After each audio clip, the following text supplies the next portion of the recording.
Hi, it's me again with Corel Draw Tips and Tricks. Somebody sent me a video and they're having trouble. It's somebody else's video and he does a great job. It's a great job. But he's having trouble with this part right here after he designed this. It was taking a ellipse, so what he did, he took his parallel dimension tool and went from that node to that node, and you can see it's 11, well, you can't see it, 11.45.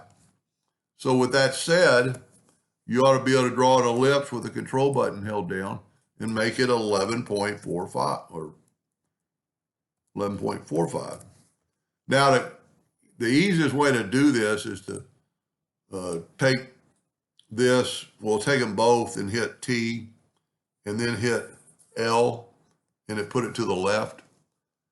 And then he took another ellipse. Well, he had to measure. He's measuring. This has been one of the cases, and hold down the control button. So it's 573. So he made another ellipse. This would be a good reason to make your graph paper tool a certain size, and I'll show you that in just a second. So this is easy because all you have to do is put this in the center of that other circle. Now you have to take your time and put this down here, but what he's doing, when he goes here and here and here and here, it deleted that line. He deleted that line because of this right here. Minutely, they aren't touching. So the parallel dimension tool is not giving you a false reading. It's not reading it far enough. So let's just take these off. We can still keep them. And let's take our parallel dimension tool, and I could have sworn I just set it on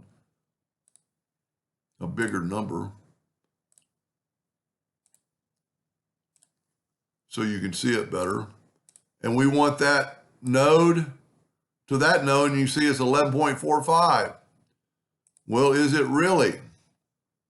If we take that number and increase the decimal point, it's 11.4535. So go here, you don't even have to type it in, just go 35. It goes to 34 because it's rounding it off. Now we're going to select both these and go left and right there. Now, before I would do anything, I would test this and see it doesn't delete. Well, it's actually, I don't have it in the center. I didn't go to the top. So go T, there we go. And I would test it before I do anything else, and now it's good. So now we can put in this other one. And then the idea is to take these and Control G to group it. What you're trying to get is this, basically a block X. So instead of trying to place it there, I'm going to I didn't make a copy. Some days my Control D doesn't work. So instead of trying to place it there, I'm going to hold down the Shift key and I'm going to go bottom, right, and then put it down in there. Now you can take this and delete all these lines. We're trying to make a block S.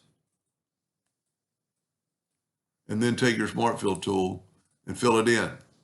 And you got that so far. And that's what he needed. I might finish it's a pretty cool, I don't like copying people's ideas, but I like showing off on my channel. So the other way I was thinking about, when you're doing something like this, you set your table tool on 7x7, okay?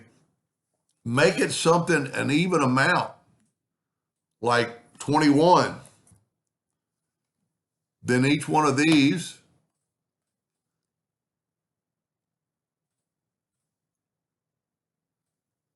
are 3 inches apart.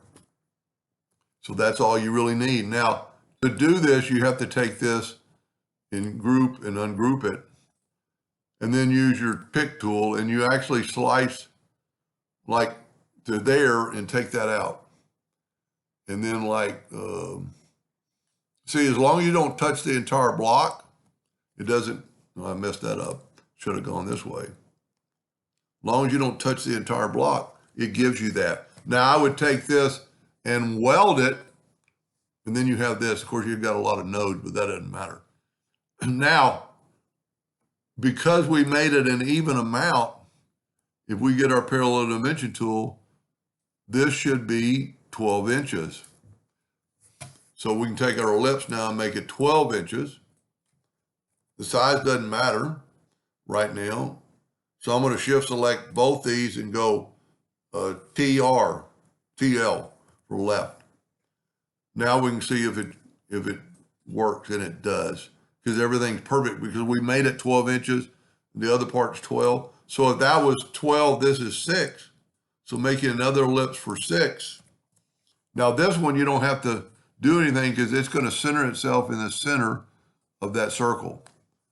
Now I'd group those together, Control G, hit the plus key on your keyboard, and just move it out of the way, and then shift select the other and go B, R. So now you can take your virtual segment delete key. I went too fast. And delete this. And what we're getting is we're getting this block S. And then take your Smart Fill tool and fill it in. So maybe stay tuned for part 2. Hope that helped. Thank you for watching.